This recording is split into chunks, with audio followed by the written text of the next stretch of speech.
नमस्कार, स्वदेश एजेंडा देख रहे हैं आप और मैं हूं आपके साथ राखी। क्या अमेरिका ईरान जंग खत्म हो चुकी है? क्या ईरान अमेरिका के आगे झुक गया है? सारी शर्तें मान ली हैं। अमेरिकी राष्ट्रपति डोनाल्ड ट्रंप ने दावा तो यही किया है। ट्रंप ने कहा कि अमेरिका ने ईरान के साथ युद्ध का एक शानदार निपटारा कर लिया। उन्होंने कहा कि ईरान ने यह मान लिया है कि वो कभी भी परमाणु हथियार नहीं बनाएंगे। हम इसी बात पर अड़े हुए थे और यही पूरा मकसद था। करीब 95% मामला इसी से जुड़ा था। हालांकि ट्रंप के इस दावे के कुछ घंटों बाद ही ईरान ने पूरी कहानी पलट दी। अब युद्ध खत्म होने का असली सच जो भी है, लेकिन अमेरिकी राष्ट्रपति डोनाल्ड ट्रंप द्वारा ईरान से युद्ध खत्म करने और शांति समझौता होने के दावे के बाद वैश्विक शेयर बाजारों और अर्थव्यवस्था में एक भारी उछाल देखा गया है।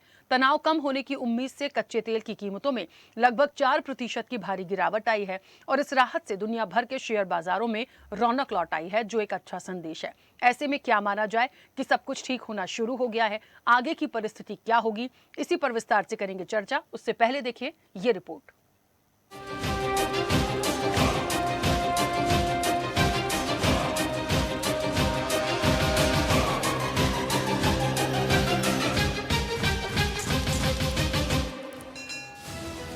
अमेरिकी राष्ट्रपति डोनाल्ड ट्रंप द्वारा ईरान से युद्ध खत्म करने और शांति समझौता होने के दावे के बाद वैश्विक शेयर बाजारों और अर्थव्यवस्था में एक भारी उछाल देखा गया है। तनाव कम होने की उम्मीद से कच्चे तेल की कीमतों में लगभग 4% की भारी गिरावट आई है। इस राहत से दुनिया भर के शेयर बाजारों में रौनक लौट आई है। ट्रंप के बयान के बाद बाजार और अर्थव्यवस्था में जो सुधार नजर आया, उसमें अमेरिकी बाजार के साथ साथ एशियाई बाजारों में भी भारी उछाल देखा गया है। Wall street benchmark index S&P 500 1.8% तक मजबूत हुआ। नेस्डैक में 2.5% की बढ़त दर्ज की गई। भारत में BSE सेंसेक्स लगभग 1700 अंक उछला और रुपए में मजबूती आई है। शांति समझौते की उम्मीद से अंतर्राष्ट्रीय बाजार में कच्चे तेल के दाम लगभग 4% गिर गए, जिससे दुनिया भर में मुद्रास्फीति का दबाव कम हुआ है। अमेरिकी प्रशासन का दावा है कि समझौता मसौदा लगभग तैयार है। वीकेंड में इस पर हस्ताक्षर हो सकते हैं। हालांकि ईरानी अधिकारियों का कहना है कि अभी तक कुछ भी अंतिम रूप से तय नहीं हुआ है। Finding billions of dollars of fraud, and Tom Emmer is really helping us. Thanks, Tom. Thank you. And thanks as well to Senators Lindsey Graham, who had a big victory last night. He won by a lot, and no runoff, no nothing. They had a lot of very capable people running against him, and he just blew them away. So Lindsey Graham, congratulations. For more than 100 days, congressional Democrats tried to block all funding. अब एक तरफ दावा युद्ध खत्म करने का है, तो दूसरी तरफ दोनों पक्षों के बीच इसे खत्म करने के लिए शांति समझौते की बातचीत के दावे किए गए हैं। अभी दोनों देश एक ड्राफ्ट पर चर्चा कर रहे हैं और स्थिति में बदलाव हो सकता है। उधर हाल ही में हॉर्मुज जलडमरू मध्य के पास ओमान तट पर अमेरिकी बलों की सैन्य कार्रवाई में भारतीय नाविकों की मौत पर भारत ने कड़ी प्रतिक्रिया व्यक्त की है। भारत ने अमेरिका के सामने बड़ा कूटनीतिक विरोध दर्ज कराया है और विदेश मंत्री S जयशंकर ने अमेरिकी विदेश मंत्री से बात कर इस हमले को अनुचित और चिंताजनक बताया है। भारतीय विदेश मंत्रालय ने अमेरिकी राजनयिक को तलब कर कड़ा विरोध दर्ज कराया। भारत ने स्पष्ट किया कि नागरिक शिपिंग और नाविकों के खिलाफ घातक बल का प्रयोग अस्वीकार्य है। विदेश मंत्री S जयशंकर ने अमेरिकी विदेश मंत्री मार्को रूबियो से सीधे फोन पर बात कर इन हमलों को अनुचित बताया और कहा कि इस तरह के सैन्य हमलों में भारतीयों की जान जाना अत्यंत दुर्भाग्यपूर्ण है। भारतीय नौसेना ने त्वरित कार्रवाई करते हुए हॉर्मुज क्षेत्र के संकटग्रस्त जहाजों से 20 से अधिक भारतीय नाविकों को सुरक्षित बाहर निकाला है। भारत ने अपनी समुद्री सुरक्षा एजेंसियों को क्षेत्र में सतर्क रहने के निर्देश दिए हैं। भारत के सबसे बड़े समुद्री सामरिक संगठन ने इन हमलों की कड़ी निंदा की। नाविकों की सुरक्षा के लिए स्वतंत्र अंतर्राष्ट्रीय जांच, नौसैनिक सुरक्षा बढ़ाने और मुआवजे की मांग की। विदेश मंत्रालय ने तनावग्रस्त क्षेत्र में शांति और स्थिरता की बहाली के लिए सभी पक्षों से कूटनीति बातचीत का रास्ता अपनाने का आग्रह किया है। भारत सरकार इसमें डिप्लोमेटिकली तो ठीक है, अपने जो भी प्रोटेस्ट जताए, कॉम्पनसेशन क्लेम करी जा सकती है इनकी फैमिलीज से।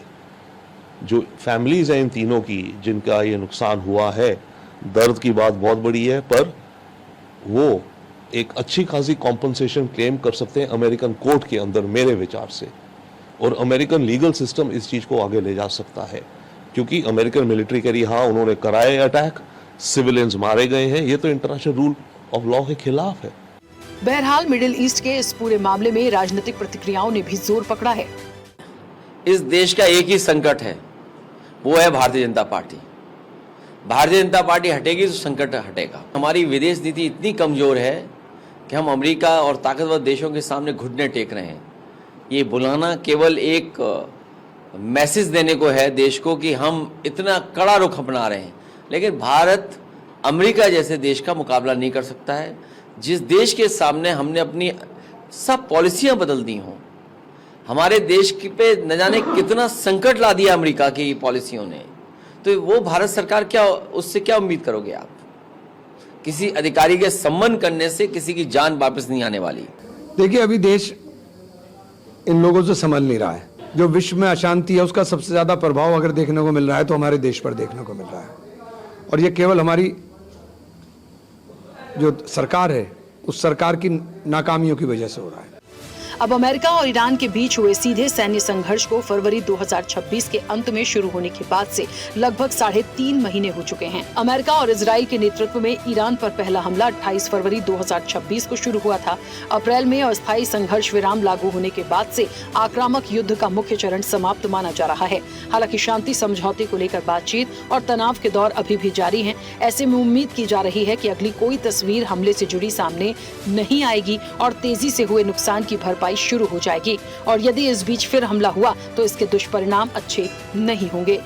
चैनल हेड आरपी श्रीवास्तव के साथ एग्जीक्यूटिव एडिटर राखी वर्मा की रिपोर्ट।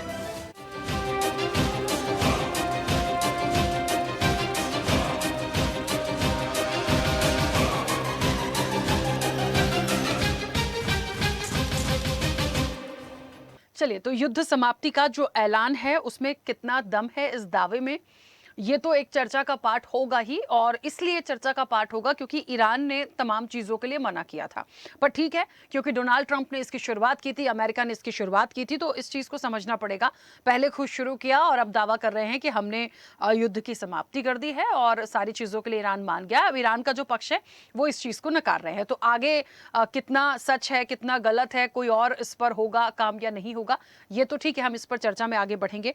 इसके साथ साथ लेकिन जो भारतीय जहाज पर जो अटैक हुआ था जिसमें 3 भारतीय नागरिकों की जो मौत हुई, ये भी एक सवाल था। अब कहा जा रहा है कि विदेश मंत्रालय की तरफ से या भारत की तरफ से बहुत सख्ती दिखाई गई और अमेरिका को वहां तलब किया गया, बातचीत की गई, सारी चीजें थी और बहुत दुर्भाग्यपूर्ण इस घटना को बताया। तीसरा मुख्य बिंदु ये है कि एक ऐलान से यदि खुशियां या रौनक लौट रही है तो मुझे ऐसा लगता है कि फिर अब कोई अटैक होना नहीं चाहिए, क्योंकि यदि चीजें पटरी पे आएंगी या शुरू हो जाएंगी और फिर कोई अटैक हो गया तो शायद हम वापस वहीं चले जाएंगे। तो मुझे ऐसा लगता है कि क्या मान लिया जाए कि सब कुछ बहुत अच्छा हो रहा है, हमारी इकोनॉमी या 4% जो कच्चे तेल की कीमतों में जो बात की जा रही कमी की, उससे क्या वाकई हमें बहुत बड़ी राहत मिली है? विस्तार से हम चर्चा करेंगे। तमाम मेहमान जुड़े हैं। सबसे पहले आपका परिचय करा दें। भारतीय जनता पार्टी का पक्ष रखेंगे संदीप वर्मा। संदीप जी, बहुत स्वागत चर्चा में जुड़ने के लिए। कांग्रेस का पक्ष रखेंगे डॉक्टर शिवानंद हुलियारकर। शिवानंद जी, आपका भी बहुत स्वागत है। रक्षा विशेषज्ञ हैं retired major doctor Mohammad Ali Shah. Mohammad Ali Shah ji, आपका भी बहुत स्वागत है। विदेश मामलों के जानकार हैं अनुपम तिवारी। अनुपम जी, आपका भी बहुत स्वागत है। शेयर मार्केट एक्सपर्ट हैं विनीत राठौर। विनीत जी, आपका भी बहुत स्वागत है। और अर्थशास्त्री हैं डॉक्टर लोकेश भारतीय। लोकेश जी, आपका भी बहुत स्वागत है। चर्चा की शुरुआत सबसे पहले लोकेश जी पहले आपसे करती हूँ, क्योंकि थोड़ी सी ही सही, थोड़ी गुड न्यूज़ जो आई है वो भले थोड़ी सी ही सही, लेकिन गुड न्यूज़ से ही हम चर्चा की शुरुआत करें, क्योंकि मुझे मालूम है जब मैं इस पे आगे बढ़ूंगी तो बहुत सारे ऐसे पॉइंट आएंगे जो हमें सोचने पे मजबूर करेंगे कि सच में युद्ध खत्म हुआ है या नहीं। खैर, मुख्य रूप से युद्ध समाप्ति के ऐलान के बाद से वाकई में यदि 4% कच्चे तेल की जो कीमतें गिरी हैं, क्या वाकई बहुत बड़ी राहत है? जो ये दिखाया या बताया जा रहा है, जो शेयर बाजार इकोनॉमी में जो उछाल आया, ये रुपए की जो मजबूती थोड़ी बताई जा रही है, क्या ये फौरी राहत हम माने कि बहुत अच्छा संकेत है और इस ऐलान के बाद ये चीजें हुई हैं और आगे यदि वाकई कुछ अटैक नहीं होते हैं तो हम इसी लाइन पे आगे बढ़ जाएंगे? देखिए, सबसे पहले तो राखी जी, अगर ये युद्ध विराम की घोषणा की है तो ये देखना होगा कि ये कितने लंबे समय तक टिकती है। अगर ये लंबे समय तक टिकती है तो निसंदेह आप कह सकते हैं कि एक अच्छा सूचक है, एक अच्छा इंडिकेटर है।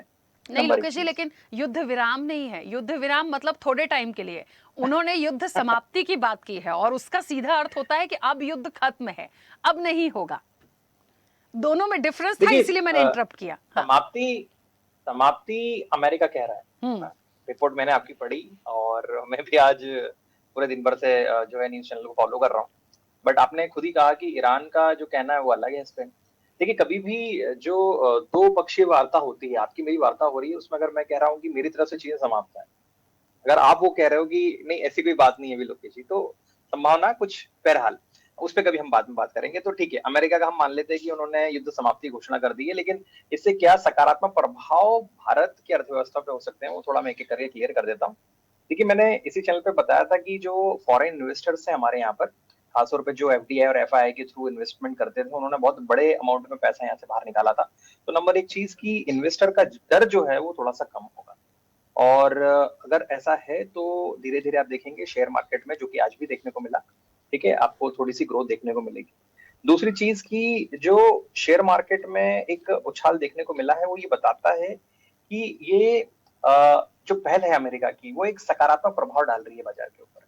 क्योंकि कोई भी इन्वेस्टर है, वो कब आपके बाज़ार में पैसा डालेगा, जब उसको एश्योरिटी हो, है ना? इस चीज़ की एश्योरिटी हो कि मेरा पैसा जो है ना? वो डूबे ना, कम से कम और अगर वो डूब भी रहा है तो मैं इतना कम से कम प्रॉफिट बना लूं कि मेरा नफा नुकसान जो है वो लगभग क्या हो जाए, बराबर हो जाए। तो सकारात्मक प्रभाव जो है वो बता रहे हैं कि थोड़ा थोड़ा इन्वेस्टर्स का जो भरोसा है वो यहाँ पर आ रहा है। सबसे महत्वपूर्ण भारत की जनता के लिए आपके चैनल के माध्यम से बताना चाहता हूँ कि जो ऑयल प्राइसेस प्रेशर है वो निस्संदेह कम होगा इसके ऊपर। अब ये देखना होगा कि इसका डायरेक्ट इम्पैक्ट जो है, या ये कहना ज्यादा सही हो, कितने प्रतिशत में वो भारत के लोगों को मिलेगा। क्या मतलब हुआ इसका? इसका मतलब ये हुआ कि अगर ऑयल प्राइसेस प्रेशर कम हुआ है तो उसके वजह से जो प्राइसेस हैं वो कितने कम हुए हैं। जैसे हम जानते हैं कि जब ऑयल प्राइसेस प्रेशर बढ़ा था तो बहुत तेजी से जो है एलपीजी सिलेंडर्स के दाम कह लो आप, या जो हमारे पेट्रोलियम प्राइसेस है बहुत तेजी से बढ़े थे। लेकिन अगर प्रेशर यहाँ कम होता है तो उसका जो परसेंटेज है ना, वो कितना हद तक कम करती है सरकार और आम जनता को कितनी राहत मिलती है, वो आने वाला समय बताएगा। लेकिन निश्चित रूप से आप कह सकते हो कि महंगाई हल्की फुल्की जो है वो कम होगी, क्योंकि इकोनॉमिक्स में बहुत कॉमन सी चीज है कि कोई भी चीज जब बहुत तेजी से ऊपर जाती है तो उसको नीचे आने में टाइम लगता है। ठीक है, अगर एकदम रैपिड इंक्रीज हुआ अगर प्राइस, तो आप ये नहीं बोल सकते कि अगर 50% प्राइस बढ़ाए तो 50% कम हो जाएंगे, है ना? वो कम होंगे, लेकिन वो कैसे कम होंगे? वो 5% हो गए, 8% हो गए, depending on the size of the market, है ना? ये तो होगी तीसरी चीज। चौथा कि महंगाई कुछ हद तक कम होने की संभावना तो है, लेकिन आप देखेंगे कि क्या प्रति व्यक्ति आय बढ़ाने की कोई पॉसिबिलिटी दिख रही है यहाँ पर? तो दोनों चीजें अलग अलग है। मैं कई बार इस चीज को बता चुका हूं कि प्राइजेस बढ़ना और महंगाई के साथ साथ जो आमदनी है उसका कम हो जाना, ये सबसे ज्यादा प्रभावित करता है आम जनता को। आम जनता ये चाहती है कि भाई देखिए, अगर बशर्त है कि अगर महंगाई बढ़ रही है, जैसे इकोनॉमिक्स की भाषा में अगर आपको मैं बताऊं तो थोड़ा अजीब होगा सुनने में, कि महंगाई एक अच्छा सूचक है। अगर इन्फ्लेशन बढ़ता है, महंगाई बढ़ती है, तो उससे ग्रोथ होती है। तो सुन के बहुत अजीब लगता है, क्योंकि डेवलपमेंट के अलावा भी एक ब्रांच होती है जिसको ग्रोथ इकोनॉमिक्स कहते हैं। लेकिन वो ये बताता है कि जब जब प्राइस बढ़ता है, अगर प्रति व्यक्ति आय भी बढ़ रही है, तो उस संभावना से आप कह सकते हो कि ग्रोथ जो है वो क्या होती है, बढ़ती है। अगर ये संभावना है तो आप कह सकते हो कि हाँ, भारत की जनता के लिए थोड़ा एक अच्छा कदम जो है वो हो सकता है। और मेरे हिसाब से मुझे लगता है कि जो भारत के लोगों को और भारत की खासतौर पे जो आर्मी को जो नुकसान हुआ है, उसके लिए सरकार ने जिस तरह से कदम उठाया है, ये आप कह सकते हो कि बहुत अच्छा कदम है उनका। और मेरा ये मानना है कि हमेशा ये कहना कि हमें ये चीजें नहीं खरीदना है, मुझे शायद थोड़ा पीछे से डिस्टर्ब हो रहा है, इस वजह से मैं काम नहीं कर बोल नहीं पा रहा हूँ। अगर किसी का माइक हो तो, है ना? चलिए, उसके अलावा जो महत्वपूर्ण पॉइंट है वो मैं बताना चाहता हूँ कि यहाँ पर युद्ध रोकने की बजाय अगर हम भरोसे पे काम करें तो ज्यादा बेहतर है, क्योंकि युद्ध रोक देना बहुत अच्छी बात है, लेकिन आज हम और आप जो काम कर रहे हो किस पे कर रहे हैं? भरोसे पे काम कर रहे हैं। अगर ये भरोसा बढ़ेगा तो मेरे हिसाब से मुझे लगता है कि चीजें जो है वो ज्यादा सस्टेनेबल होगी आगे के समय के लिए। और लास्ट पॉइंट मैं बताना चाहूंगा कि देखिए, घोषणा हो गई है, लेकिन इसका पालन जो है वो किस लेवल तक और कब तक किया जाता है, वो आने वाला समय बताएगा। राखी जी, ठीक है, चलिए मैं जल्दी से वापस आऊंगी। अनुपम जी, मुझे सुन पा रहे हैं? जी हाँ, मैं आपको सुन पा रहा हूँ। हाँ, अनुपम जी, जो कुछ भी सिनेरियो अभी हुआ है या युद्ध समाप्ति की जो बात की जा रही है, ईरान की तरफ से बयान कुछ और है, लेकिन इसके बाद से जो चीज़ें इकोनॉमी को लेके या बाजार को लेके जो चीज़ें आई हैं, इसे आप कैसे देखते हैं? दूसरी चीज़ मुख्य रूप से मैं जानना चाहूँगी, जो अटैक भारतीय जहाज पर हुआ जिसमें 3 लोगों की मौत हुई, और हमेशा ये कहा जाता था कि भारत कुछ कहता नहीं, लेकिन यहाँ पे जो स्टैंड लिया गया उस पे भी सवाल है कि यदि वहाँ मान लीजिए रशिया के या चाइना के कोई नागरिक मारे होते तब भी क्या इस तरह से सिर्फ बातचीत से बात हो जाती। ये मैं क्रॉस एक बात इसलिए भी कर रही हूँ, देखिए विदेश मंत्रालय ने बातचीत की, तलब किया, सब कुछ अपनी जगह ठीक है, लेकिन ये होना नहीं था। इसके लिए आगे की कोई रणनीति है या ठीक है हमने बोल दिया, थोड़ा सा अपना पॉइंट रख दिया, हमने थोड़ी सी वाहवाही ले ली, कैसे आप इसको देख रहे हैं? देखिए राखी जी, आपने कहा कि हमने अपना पॉइंट रख लिया। मुझे लगता है कि अभी तक हमने अपना पॉइंट सही से नहीं रखा। और जब मैं ये बात कहता हूं तो उसके पीछे एक कारण ये है कि आपने जिन राजनयिक को बुला के 2 बार तलब किया और उनको ये कहा कि इंडिया प्रोटेस्ट कर रहा है और इंडिया एससीपी एक्सेप्ट नहीं कर रहा है, उस राजनयिक की हैसियत क्या थी ये हमको देखना चाहिए। वो अमेरिकी दूतावास में एक मध्यम दर्जे का कर्मचारी है। अगर यही बात अमेरिकी राजदूत से यानी सर्गेई गोर साहब से कही गई होती तो ज्यादा इसके मायने होते। और मुझे लगता है शायद भविष्य में कहा जाए, अभी तो नहीं कहा गया है। अब ऐसी खबरें भी आई कि विदेश मंत्री जी ने अपने समकक्ष यानी मार्को रूबियो से बात करी है। ये एक अच्छा कदम था, मार्को रूबियो से बात करके भारत ने अपना प्रोटेस्ट जताया। लेकिन इसके बावजूद 2-3 चीजें और हो सकती थी जिससे कि एक कड़ा संदेश जाता अमेरिका की तरफ भी और उनकी तरफ भी। देखिए, अब अमेरिका इस पूरे वाकये को डिरेल करने की कोशिश कर रहा है, इसको थोड़ा सा टोन डाउन करने की कोशिश कर रहा है। अमेरिका की तरफ से और राष्ट्रपति डोनाल्ड ट्रंप की तरफ से एक ट्वीट आता है कि नहीं जी, ये हमने तो किया ही नहीं, ये तो ईरान ने किया है। जबकि अंतरराष्ट्रीय एजेंसियां लगातार इस बात के सबूत दे रही हैं, और ये छोटी मोटी एजेंसियां नहीं, IMO है, इंटरनेशनल मैरीटाइम ऑर्गेनाइजेशन, जो कि इन सब चीजों पर नजर रखता है। कौन सा जहाज कहां पे जा रहा है, उसमें कितने क्रूज हैं, इसकी सारी जानकारी IMO के पास रहती है। विश्व व्यवस्था को और खासतौर पर सप्लाई चेन को सुचारू रूप से चलाने के लिए इस तरह की जो संस्थाएं हैं वो लगातार काम करती हैं। तो जब IMO ने इंडिकेशन दिया कि ये अमेरिका की ही करतूत थी और 3 से 4 जहाजों के ऊपर जिनमें भारतीय क्रू सवार थे उनके ऊपर अगर अटैक होता है तो भारत की जो कार्रवाई होनी चाहिए थी, भारत का जो जवाब होना चाहिए था, मुझे लगता है कि वो अभी नाकाफी है। इसके ऊपर और ज्यादा विचार होना चाहिए, इसको और ज्यादा तल्ख और ज्यादा सख्त होना चाहिए। तो अब राखी जी, हमारे पास ऑप्शंस क्या क्या हैं? हमारे पास एक सबसे बड़ा ऑप्शन तो ये है कि हम जो भी हमारे लाइक माइंडेड नेशंस हैं जो कि इस तरह की। अनुपम जी, ऑडियो नहीं आ रहा है। चलिए ठीक है, दोबारा से मैं वापस से जल्दी से आपको कनेक्ट करते हैं। विनीत जी, मुझे सुन पा रहे हैं? जी बिल्कुल राखी जी। हाँ विनीत जी, शेयर मार्केट में भी उछाल है, काफी अच्छी रौनक के तौर पे देखा जा रहा है। क्या सिर्फ इस बयान के बाद, देखिए कोई भी चीज आएगी, मिडिल ईस्ट में जो कुछ भी हो रहा था उसका इम्पैक्ट हर जगह पे किस तरीके से हुआ हम जानते हैं, चाहे वो शेयर बाजार हो या आम जनता से जुड़ी हुई चीजें हैं, चाहे कच्चे तेल से पेट्रोल डीजल हो, तमाम चीजें, आप LPG, पूरे ओवरऑल सिनेरियो को लेकर मैं बात कर रही हूँ क्योंकि आप शेयर मार्केट के एक्सपर्ट हैं। इस पर भी प्रभाव पड़ा था, लेकिन एक दिन एक बयान के बाद क्या चीजें एकदम अच्छी हो सकती हैं उस कंडीशन में जब ईरान ने इस चीज को अभी एक्सेप्ट नहीं किया हो? क्या इसका एक पहलू है या कोई और फैक्टर इस पे काम किया? कैसे हम शेयर मार्केट को समझें? देखिए, शेयर मार्केट के अंदर कैसा है कि अभी तक हम लोगों ने जो भी स्टेटमेंट्स देखी हैं कि ट्रंप एक टाइम पे कुछ और स्टेटमेंट देते हैं एंड फिर उसके बाद में सैटरडे संडे आता है तो उस टाइम पे कुछ और देते हैं। तो ये बहुत बड़ी मैनिपुलेशन जो है वो US की साइड से और ट्रंप प्रेसिडेंट, मतलब जो प्रेसिडेंट है, वो करते हैं वहां से। तो वो अपने निजी फायदे के लिए या किसी भी चीज के लिए जो भी अपने दोस्तों को अच्छा फायदा दे पाए, उन सारी चीजों के लिए करते हैं। तो इस टाइप की स्टेटमेंट्स अगर आप पास में भी देखेंगे तो पास में भी बहुत मिली हैं कि अनफॉर्चुनेटली आपको ऐसे टाइम पे मिली है कि वो फ्राइडे को आपने पोजीशंस बनाई है एंड सैटरडे को कुछ और आपको स्टेटमेंट मिल गई है।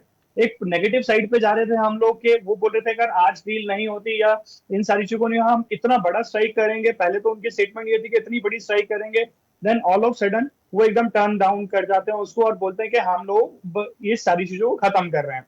और इराक की साइड से कोई ऐसी स्टेटमेंट नहीं है।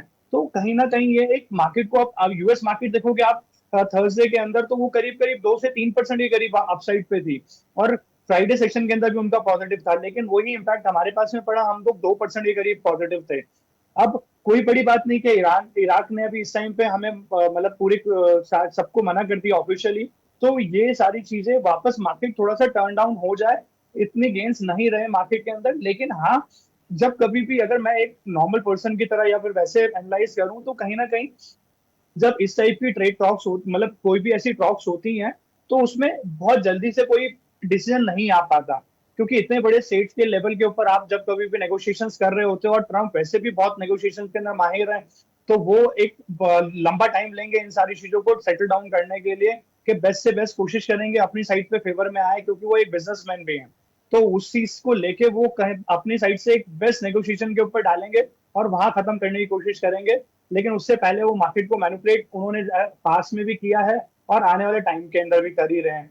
तो अभी इतनी जल्दी हम लोग इस चीज का इम्पैक्ट नहीं देखेंगे। हाँ, लेकिन जिस दिन ये साइन होती है डील, आप देखिएगा उसके बाद से मार्केट कभी आपको उन लेवल्स के ऊपर देखने को नहीं मिलेगी। वहां से हम लोग ऐसे भागते हुए दिखाई देंगे कि आप सिर्फ उस टाइम पे 2-3% की तेजी, लेकिन कंटिन्यूअस धीरे धीरे करके मार्केट के अंदर एक कॉन्फिडेंस आता चला जाएगा, और वो कॉन्फिडेंस ऐसा होगा कि मार्केट को एक बहुत स्ट्रांग बनाता जाएगा, जिसके अंदर हम लोगों को एक है ना फोमो मिलेगा, कि जैसे मिस आउट फीलिंग मिलेगी कि नहीं यार हम लोगों ने परचेज नहीं किया, मार्केट के अंदर इस टाइम पे पैसा लगाने का था, ये हमने पैसा नहीं लगाया, और हम लोग यहाँ से प्राइस इतने हाई चले गए हैं कि आप यहाँ पे क्या परचेज करें।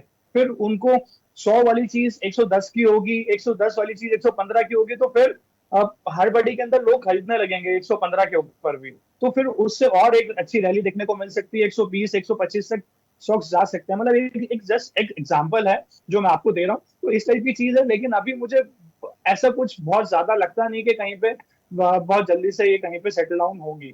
चीजें होंगी डेफिनेटली सेटल डाउन, लेकिन हाँ नजदीक है। मतलब हो सकता है कि शायद महीना लग जाए, या 15-20 दिन लग जाए, या फिर 1.5-2 महीने लग जाए इन सारी चीजों को खत्म होने में। लेकिन बट एक अभी संक्षेप उस में चीज मैं का समझूं विनीत जी, संक्षेप में यदि समझने की कोशिश करूं तो क्या उनका इस बयान से एक परसेप्शन दिया गया या मैसेज पास किया गया कि युद्ध समाप्त हो रहा है, मतलब चीजें ठीक होंगी? क्योंकि इधर जो कच्चा तेल है वहां भी 4% की थोड़ी सी राहत मिली, तो सारा सिनेरियो जब एक मैसेज बनकर आया तो ऐसा लगा कि शायद इस वजह से शेयर मार्केट में उछाल आया, या इसका दूसरा पार्ट कुछ था। मैं ये जानना चाह रही हूँ, क्या उनके बयान से या युद्ध समाप्ति के ऐलान से ये सिनेरियो बना, जो एक सिर्फ ये सवाल ऐलान है? से बना है। हाँ।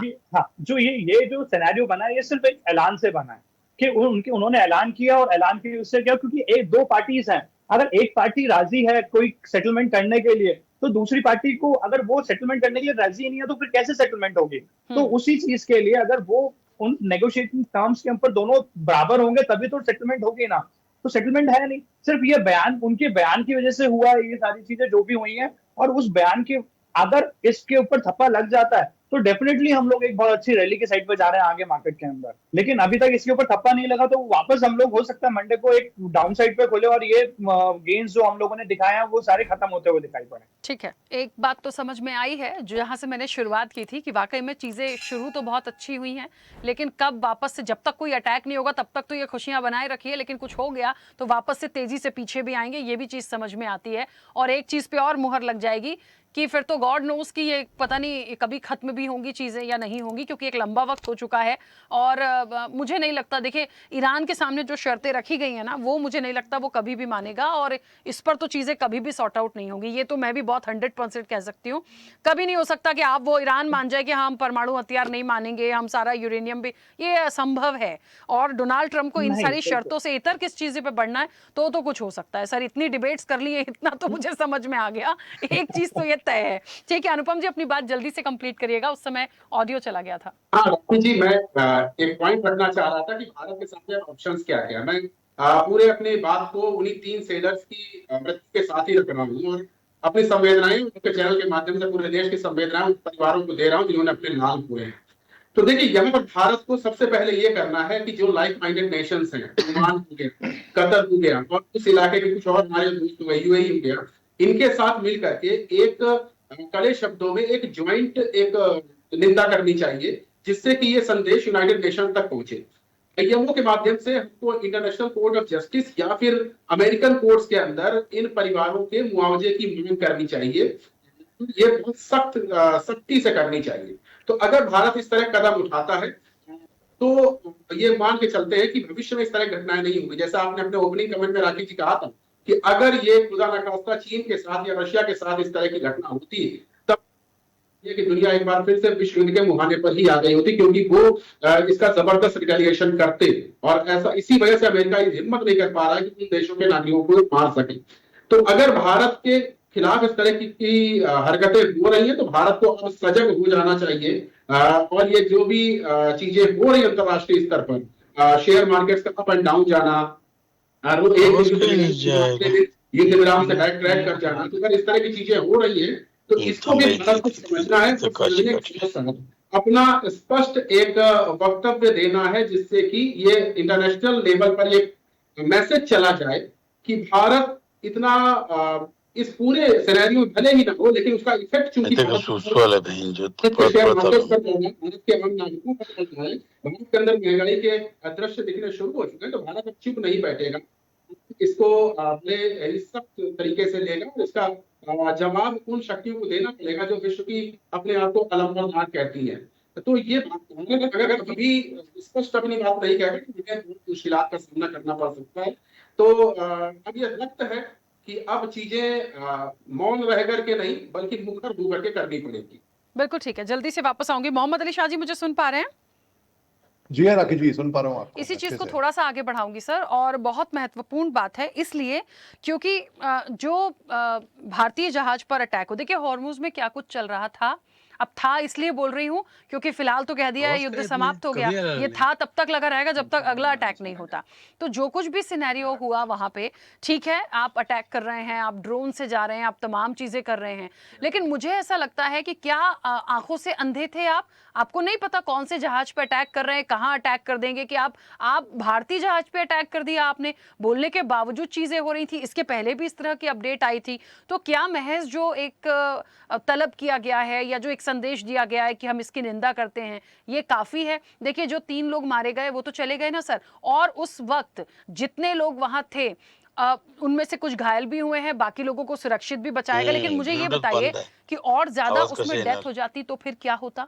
एक सवाल है। तो उस नजरिए से क्या इस बात को हम मान लें कि अटैक हो गया, देखा नहीं था, या सिर्फ तलब कर देने से बात खत्म हो जाती है, या कुछ और इस पे स्टैंड लिया जाना चाहिए आगे फ्यूचर में? जी राकेश जी, आपका बहुत ही अच्छा सवाल है। और सबसे पहले तो मैं आपकी दाग देता हूँ, जो इतने आपने जो कहा कि इतनी डिबेट कर ली है, आपको अब तक समझ में आ गया। बिल्कुल आपने नर्व सही पकड़ी है, बिल्कुल। देखिए, अगर मैं आपको बोलूं कि परसों का आप याद करें, डोनाल्ड ट्रंप का बयान क्या था? परसों का बयान ये था कि खर्क आइलैंड पे ऐसा हमला करेंगे, ऐसी मार मारेंगे ईरान को कि इतिहास में ईरान याद रखेगा।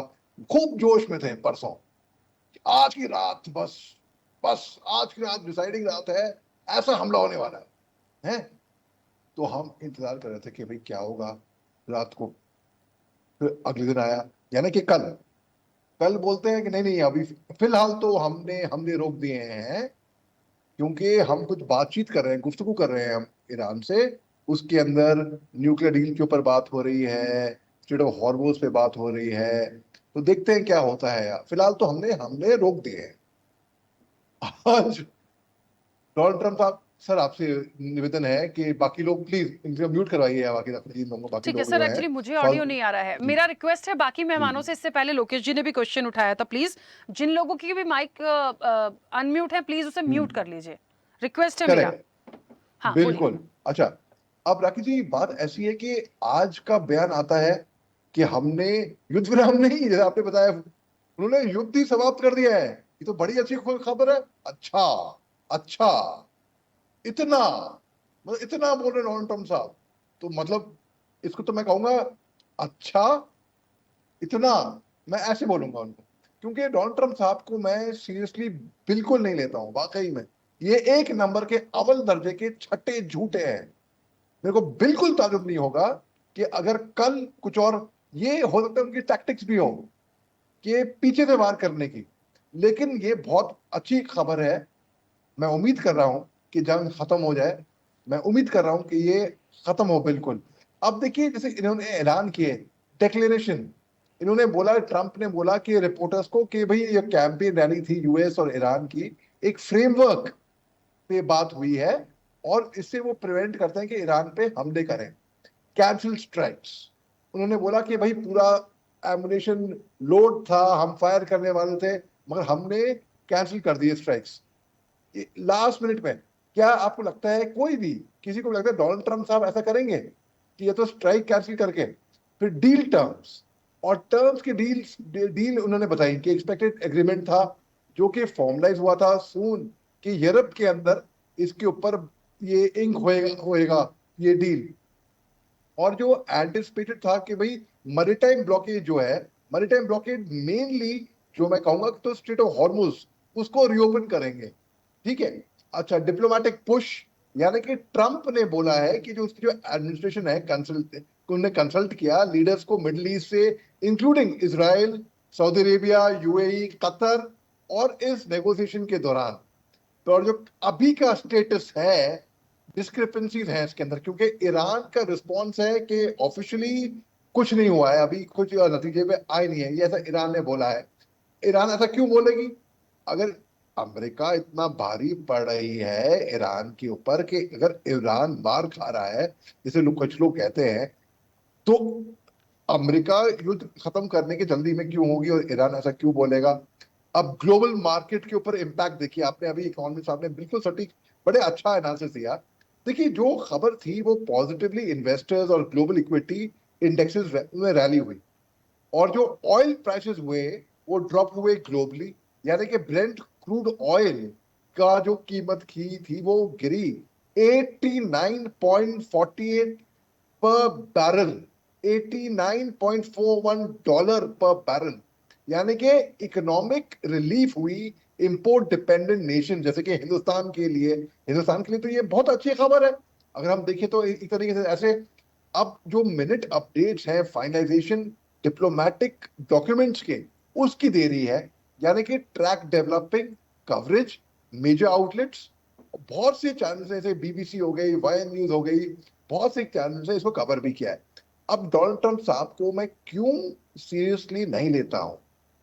डोनाल्ड ट्रंप साहब एक नंबर के अव्वल छठे झूठे हैं। एक प्रॉपर डेटा है मेरे पास, उनने पिछले सप्ताह में 4 साल में कुछ 31,000 टाइम्स 31,500 टाइम्स झूठ बोला है। यानी कि अगर एक दिन में 24 घंटे होते हैं राकेश जी, उन 24 घंटे को आप निकाले तो तकरीबन मोटे मोटे तौर पे 20 मर्तबा एक दिन में झूठ बोला है। अरे इंसान सोएगा भी 6-8 घंटे है, तो यानी कि 18 घंटे बचे, कितने बार झूठ बोलते हैं डोनाल्ड ट्रंप साहब? अब ये मोहम्मद वक्त अली शाह बताएगा। जी, जी हाँ, ये हमारे जो नागरिक मारे गए उनको लेके जो प्रतिक्रिया हुई है भारत की तरफ से, मैं जानना चाहती हूँ, क्योंकि बाकी लोगों ने भी कहा कि हम इस पे और ज़्यादा थोड़ा सा हमको स्टैंड लेना चाहिए। सिर्फ बोलने से ठीक है, विरोध तो हम जताएंगे, अब हमारे लोग मरे हैं, पर हमारे लोग क्यों मर गए, ये मेरा एक मूल सवाल था।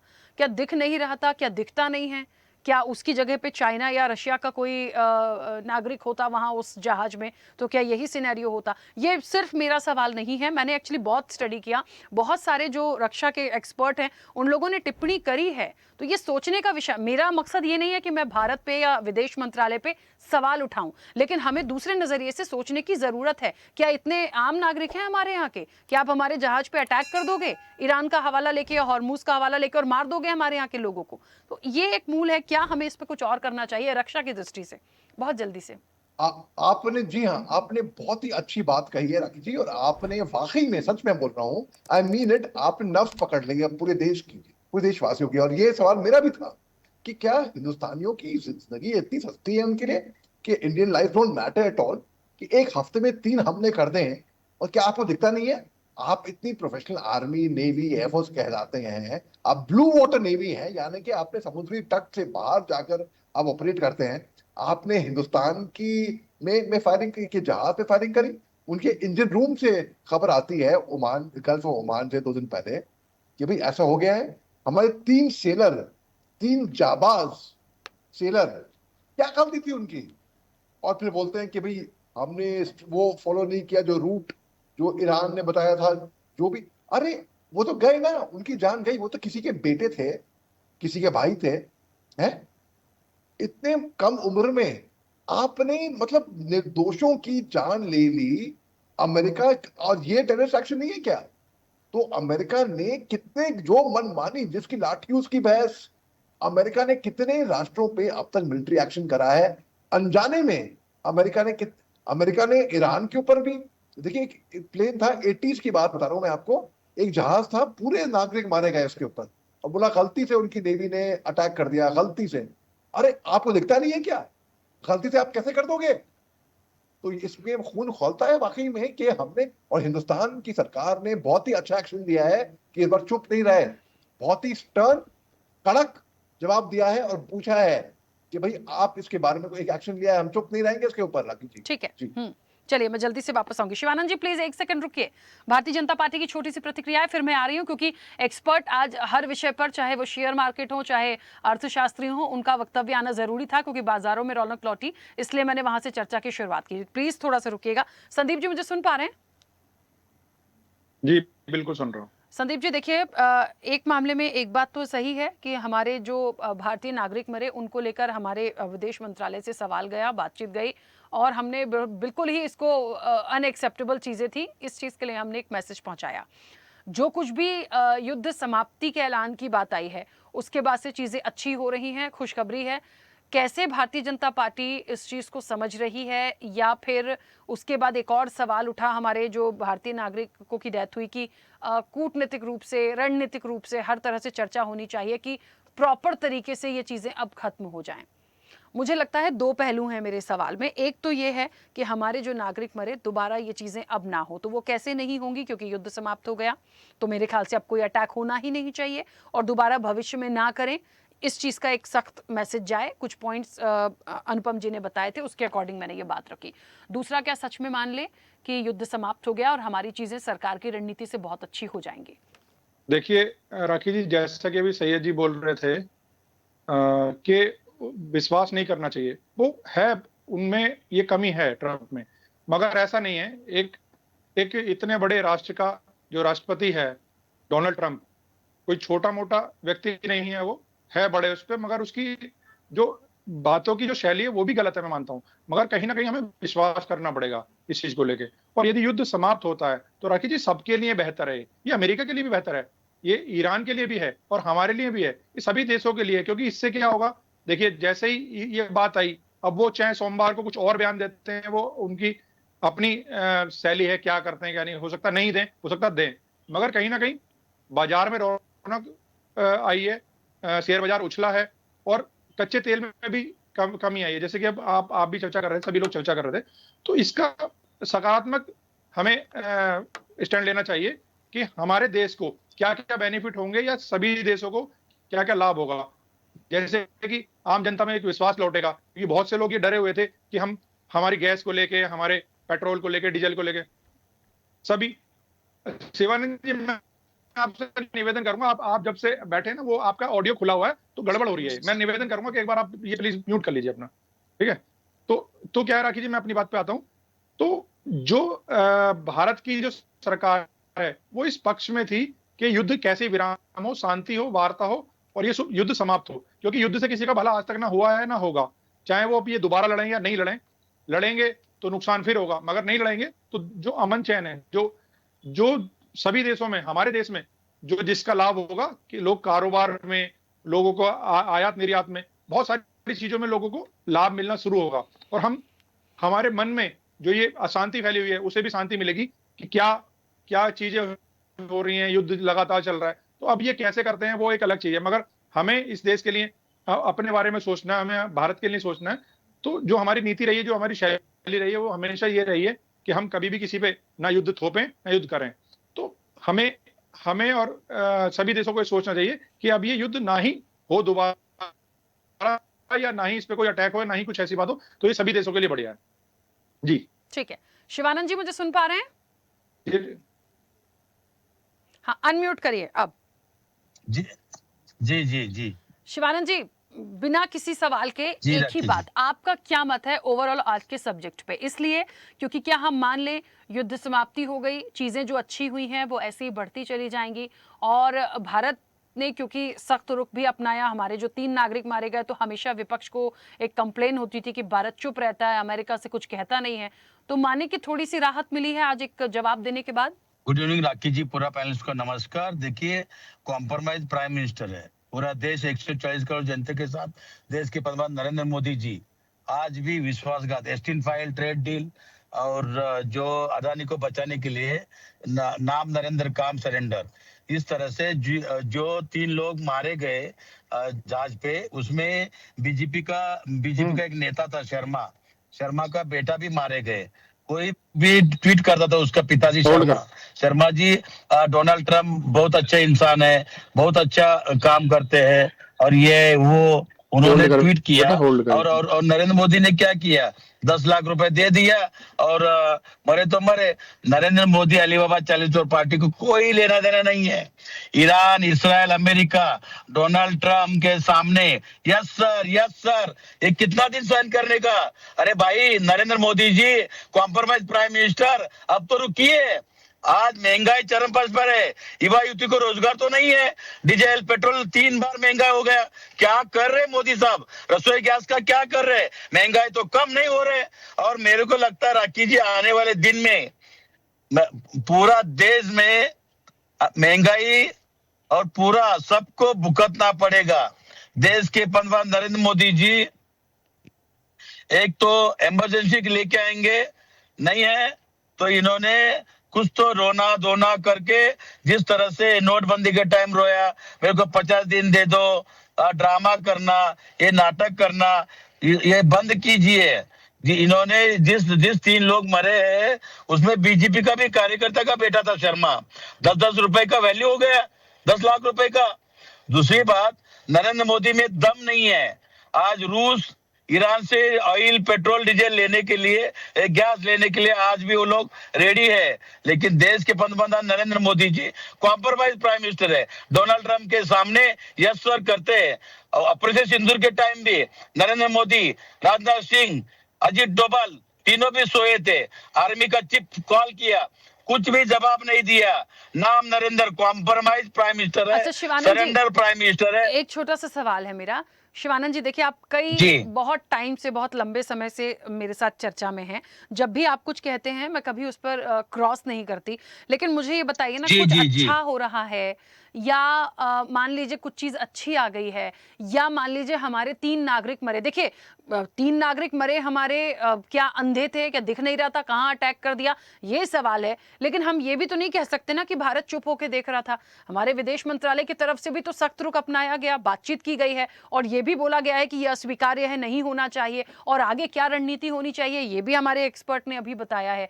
तो उस पर बस काम करने की जरूरत है। मतलब मेरा ये मानना है कि यदि हमने थोड़ा भी स्टैंड लिया है तो कम से कम उसका तो हम स्वागत करें।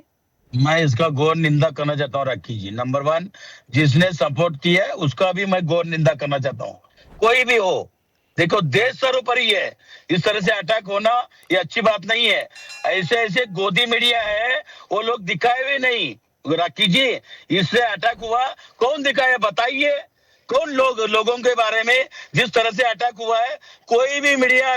मैं आपके चैनल के नहीं बोल रहा हूँ, आपको तो सैल्यूट है, आपको तो मैं सचमुच बोलता हूँ, दिल से सैल्यूट है राखी जी।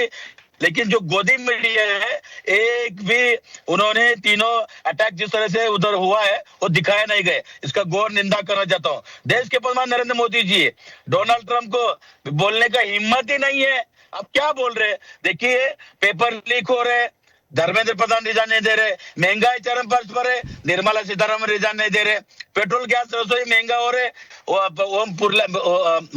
पुरी साहब रिजाइन नहीं दे रहे। आप रेलवे में पटरी से उतर गई, विष्णु साहब रिजाइन नहीं दे रहे। आज रोड का इतना बड़े महीने में भ्रष्टाचार हो रहे, गडकरी साहब रिजाइन नहीं दे रहे। फिर आ गए साहब के पास, साहब को रिजाइन देना पड़ेगा, इसलिए धर्मेंद्र प्रधान का रिजाइन नहीं दे रहे। शर्म आ रहे राखी जी, ये गवर्नमेंट है क्या है समझ में नहीं आ रहे। कौन सा न्यूज चैनल गोदी मीडिया उठाइए बताइए। धर्मेंद्र प्रधान जी का रिजाइन क्यों नहीं ले रहे। आज देखिए नीट पेपर लीक होने के बाद 27 युवा युवती सुसाइड किया, उसकी जिम्मेदारी कौन है। कोई तो किसी का बेटा है, किसी का बेटी है। दूसरी बात, 12 साल हुआ, देश के प्रधानमंत्री नरेंद्र मोदी जी को शुभकामना दिए बीजेपी नेता मंत्री देन। अच्छा बताइए मुझे शिवानंद जी, क्या करना चाहिए भारत को जो सख्ती दिखानी थी, जवाब तलब करना था, उन्होंने करा। अब भारत को और क्या करना चाहिए मुझे ये बताइए। अच्छा, देश के प्रधानमंत्री नरेंद्र मोदी जी कुर्सी पे बैठा देना चाहिए, पूरी तरह से सबको अपोजिशन लीडर को लेके और मंत्रिमंडल का विश्वास में लेके उन्होंने एक मीटिंग कॉल करके वो मध्यस्थी करना चाहिए। पाकिस्तान कटोरे लेके बैठे, वो लोग मध्यस्थी कर रहे हैं। नरेंद्र मोदी जी क्या कर रहे हैं, स्टल फाइल अडानी अंबानी में घुस के बैठे। अरे भाई साहब बंद करो, अंडमान निकोबार में पेड़ तोड़ रहे, उधर भी जंगल खत्म कर रहे, फॉरेस्ट क्या कर रहे हैं मोदी साहब। अगर पाकिस्तान कटोरा लेके बैठे, वो लोग मध्यस्थी कर रहे, मोदी साहब थोड़ा तो प्रयास कीजिए। और 100% राखी जी, नरेंद्र मोदी सर अगर सचमुच दिल से बात किया, इसराइल हो, अमेरिका, ईरान तो हमारे दोस्ती है, 100% रुकेगा। अगर अगर अगर ये नहीं रुका तो भारत को भी भुगतना पड़ेगा। और आने वाले दिन में 1-2 महीने में भारत के ऊपर भी अटैक होगा। हमको खतरा है और जीने का भी खतरा है। खुद मोदी साहब बोल रहे वर्क फ्रॉम होम करो, खुद मोदी साहब बोल रहे आप सोना मत खरीदो, खुद बोल रहे खाना कम खाओ। ठीक है शिवानंद ये क्या, ये अच्छी बात है? ठीक है, बदल ठीक तो है। प्रयास तो करो। चलिए, अरे अरे अरे ये राखी जी 3 लोग मरे, शर्मा जी उसमें जो था लड़का या शिवानंद तिवारी जो था वो भी उनका ही कार्यकर्ता था। 10 लाख रुपए में हो गया, लपेट दिया। अरे अच्छी बात नहीं है, किसी का भी वैल्यू करना, रिस्पेक्ट करना। देखो मैं बहुत ही शर्मिंदा हूँ। वो जो 3 बच्चे भारत का जो है उनको सैल्यूट है, सच बोलता हूं मैं। भले बीजेपी का कार्यकर्ता हो, किसी का तो भाई है, किसी का तो बेटा है, किसी का तो पति है। ये नरेंद्र मोदी सर ने या राजनाथ सिंह, जयशंकर जी को भी रिजाइन देखिए लेना मुझे चाहिए। लगता है इसके लिए जो failure फॉरेन और पॉलिसी मिनिस्टर है उसके अंतर्गत बातचीत की जाएगी। और ये बात सच है कि मैंने इसीलिए सवाल तभी उठा लिया था कि आंखों से अंधे नहीं हैं, आपको दिखता नहीं आप कहां अटैक कर रहे हैं, किस जहाज पे अटैक कर रहे हैं, आम व्यक्ति नहीं समझ सकता। आम व्यक्ति शायद नेवी को या जिस तरह से रक्षा की बातें होती उन्हें नहीं समझ सकता, लेकिन आप लोग जो हैं, जो सैन्य कार्रवाई, उन्हें तो पता है ना, दुश्मन को तो पता होता है मैं किसको मार रहा हूं, कि किसी को भी मार दोगे हवा में या पानी में। तो देखिए इसीलिए मैंने ये सवाल किया था और इसीलिए उस बिहाफ पे ये सवाल बहुत जेन्युइन है और सभी ने उस चीज की निंदा करी है। खैर क्योंकि समय की सीमा है, आप में से जो अपनी बात रखना चाहते हैं जल्दी जल्दी से बोलिए। हाँ एक सेकंड विनीत जी, पहले मैं आपसे इसलिए पूछ रही हूँ, शायद आपको जल्दी निकलना है, मुझे ऐसा अपडेट है, तो प्लीज कुछ कहना चाहते हैं तो बहुत जल्दी से अपनी बात रख लीजिए। राखी जी मैं अपनी हाँ, अपनी संदीप कोई जी, खास बस एक बात नहीं सेकंड। रखना चाह रहा, बस एक चीज कहना चाह रहा हूँ। हाँ बोलिए बोलिए संदीप जी, बोल लीजिए। अच्छा जी मैं जल्दी से। बोलूँ राखी जी? हाँ बोलिए बोलिए विनीत जी, एक सेकंड। जी देखिए, मुझे बड़ी हैरानी है राखी जी, आपका चैनल एक प्रतिष्ठित चैनल है, हम लोग सब लोग बैठे हैं यहाँ, 6 लोग लगभग बैठे हैं। शिवानंद जी से कुछ समझना चाहिए, सोचना चाहिए कि वो किस इस तरह की डिबेट करते हैं, वो क्या बात कर रहे हैं। उन्हें ये सोचना चाहिए कि वो सिर्फ और मोदी जी सबका इस्तीफा कर दो।